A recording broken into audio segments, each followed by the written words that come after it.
আসসালামু আলাইকুম। সবাইকে পবিত্র ঈদ উল ফিতরের শুভেচ্ছা।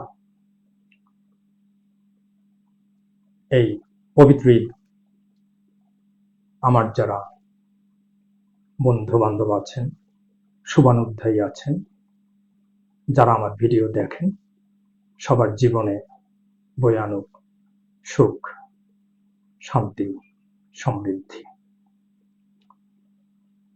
আমরা নিশ্চয়ই খুব ভালোভাবে ১ মাস রমজান পালন করে আজকের ঈদের এই আনন্দ। তবে একটি জিনিস বোধহয় ভুলে গেলে চলবে না। রমজান কিন্তু আমাদের জীবনে আসে কিছু উদ্দেশ্য নিয়ে। রমজান আমাদেরকে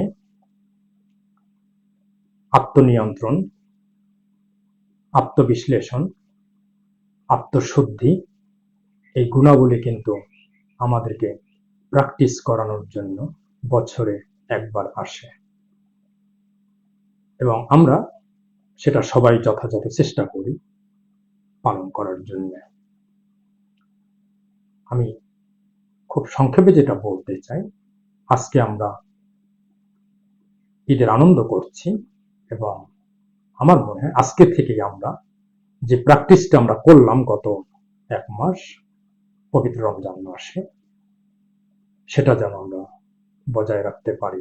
অর্থাৎ আমাদের কথায়, কাজে, আচরণে যেন ওই গুণগুলি প্রকাশিত হয়ে যায়। অর্থাৎ আত্মনিয়ন্ত্রণ, আত্মশুদ্ধি, আত্মবিশ্লেষণ।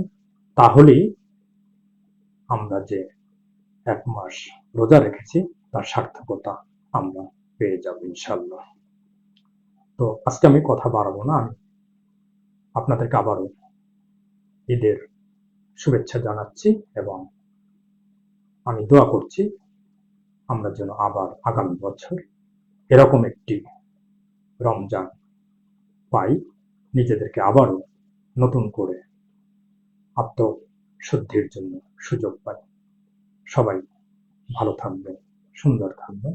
আবারও আপনাদেরকে পবিত্র ঈদ উল ফিতরের শুভেচ্ছা এবং মোবারকবাদ। সবাই ভালো থাকবেন।